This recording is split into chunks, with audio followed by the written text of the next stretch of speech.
Sejarah yang sebenarnya adalah dituturkan atau diceritakan oleh pemilik sejarah itu sendiri. Sejarah tentang Lewo Watokela dituturkan atau diceritakan oleh orang Watokela Seranggoran secara turun-temurun, dan saya, Antonius Lanang, sebagai salah satu ahli waris dari nenek moyang Watokela Seranggoran, akan menceritakan atau menuturkan tentang sejarah semula jadi Lewo Watokela. Tanetun puluh pito non pito hikodoan, tane bulan puluh lema non lema helen lela. Kurang lebih 8 abad yang lalu. Nenek moyang atau leluhur kami Watokela Seranggoran, di antaranya moyang Masang Ola Ama, moyang Meambolhing, moyang Saka, moyang Nilonota, dan lain-lain. Pada mulanya, nenek moyang atau leluhur kami tinggal atau berdomisili di Lewo Papilawe. Kemudian mereka keluar dari Lewo Papilawe lalu hijrah ke perbatasan Lewo Klibang dan menetap di pinggiran Lewo Klibang, sekarang areal Gereja Santo Antonius Klibang. Keseharian mereka bergaul, berinteraksi, sambil beradaptasi dengan orang Klibang. Suatu ketika, moyang kami melakukan kesalahan berupa mencuri seekor ayam milik orang Klibang. Tepatnya atau pemiliknya adalah Nenek Nogo Busai. Dari kejadian ini membuat Nenek Nogo dan anaknya Kopong Kusine mengamuk dan marah-marah dan mengusir nenek moyang kami agar jangan tinggal di tempat itu lagi. Maka kemudian atas inisiatif moyang kami, Masang Ola Ama, mendekati seorang nenek bernama Nenek Surat Sapu, di mana nenek ini memiliki sedikit area lahan atau kebun yang ditanami tanaman tembakau. Lalu moyang kami, Masang Ola Amang ini, menyampaikan maksud dan tujuan pada nenek tersebut, bahwa kedatangannya adalah untuk meminta kesediaan nenek agar bisa memberi sedikit lahannya untuk dijadikan tempat tinggal buat orang Seranggoran Watokela. Lalu nenek surat ini menjawab, "Saya ini seorang yatim piatu, juga seorang jomblo tanpa keturunan. Maka dengan senang hati saya menerima tawaran ini. Oleh karena itu, silakan panggil saudaramu yang lain datang dan tinggal bersama di sini. Lalu moyang kami masang ola amang menyambung tuturnya pada nenek Surat bahwa kedatangan saya ke sini tadi sudah saya pesan pada mereka bahwa jika permintaan saya ditolak, maka sebelum matahari naik di pucuk kelapa, saya sudah pulang untuk kita cari tempat lain. Sebaliknya, jika matahari naik dan melewati pucuk kelapa, tapi saya belum kembali, itu berarti permintaan kita diterima atau dikabulkan. Maka segeralah bergegas menyusul aku. Maka kemudian moyang kami yang lain mengikuti arahan dengan petunjuk tanda alam berupa matahari tadi.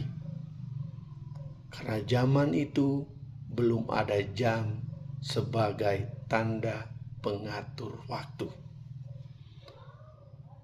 Sehingga mereka bergegas menyusul moyang masang ola amang.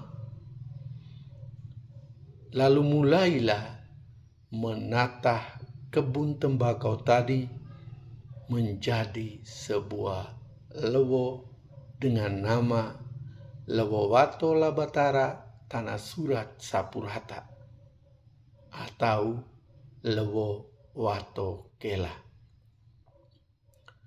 Maka kemudian sudah menjadi prasyarat umum sebagaimana legitimasi layaknya sebuah lewo sesuai struktur hukum tradisi. Maka Lewo Wato Kela pun terbentuk sesuai tradisi dimaksud, yaitu Rae Koteng atau bagian kepala moyang masang ola amang sekarang diwariskan pada Mangu Masan CS. Lau Lein atau bagian kaki moyang Saka sekarang diwariskan pada Lasipayon CS. Tarawanang atau bagian kanan moyang Meam Boling sekarang diwariskan pada Abu Gayak CS.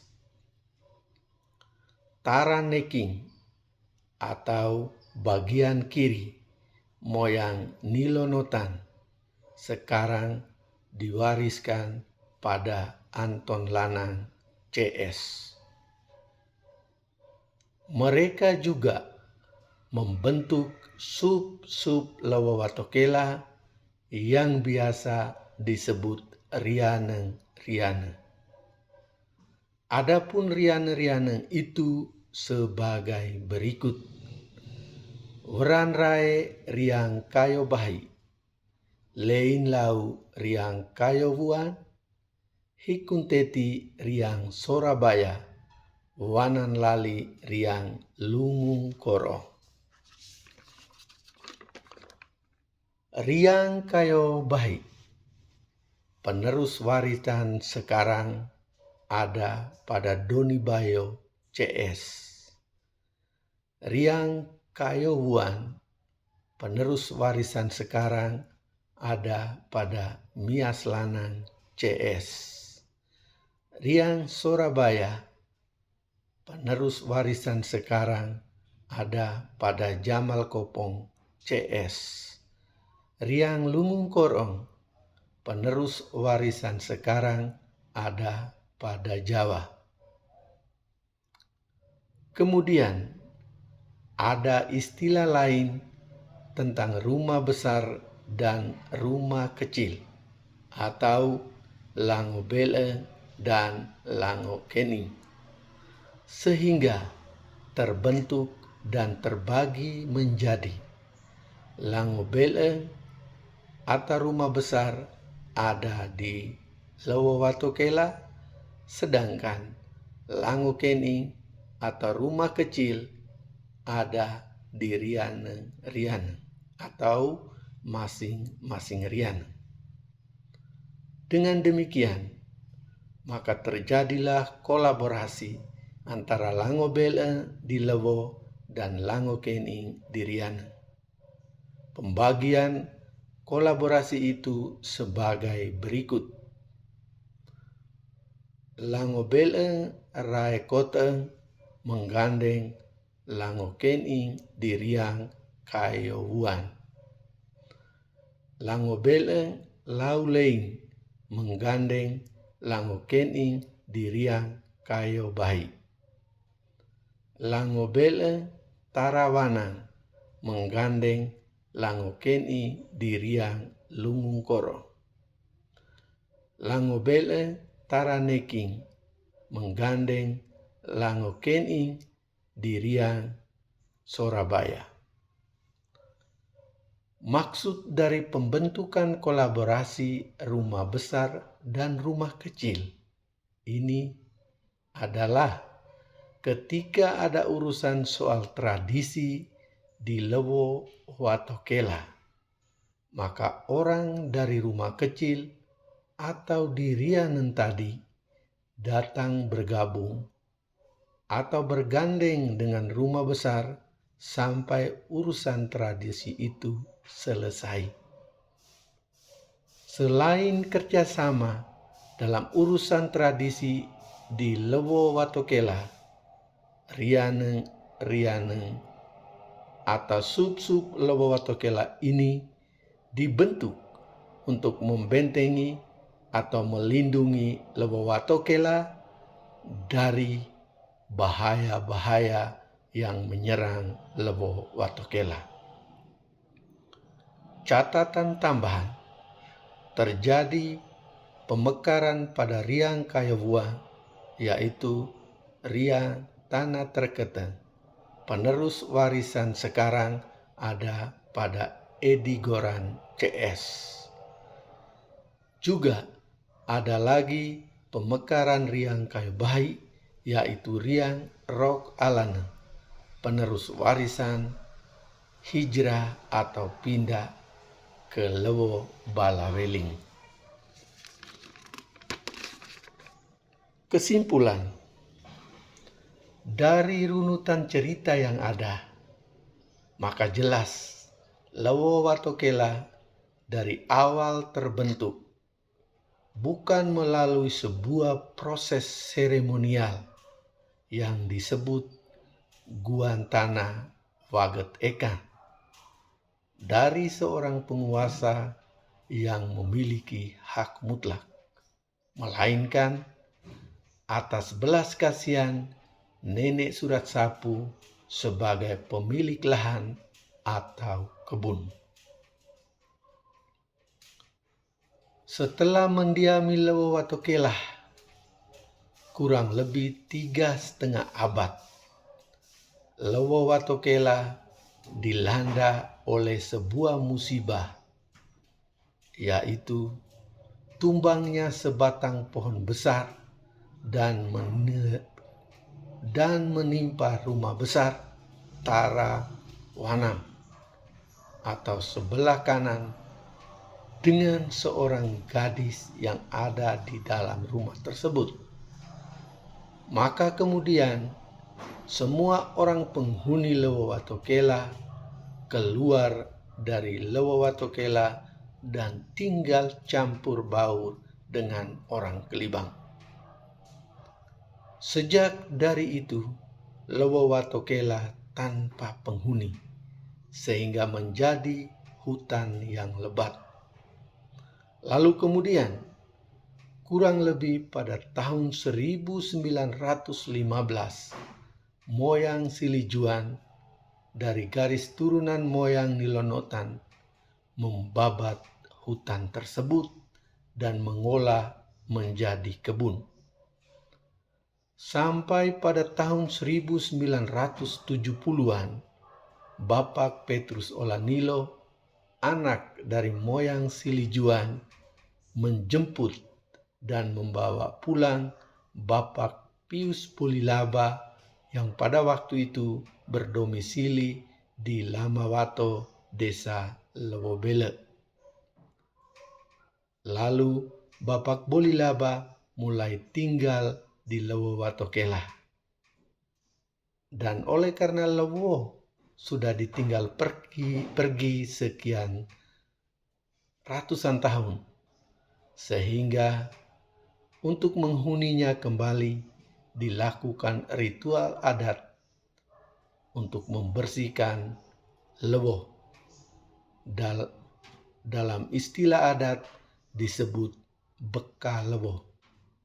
Seremonial ini dilakukan oleh seorang dukun dari Waiwoten bernama Bapak Payonggroda dengan kurban seekor kambing dan seekor babi.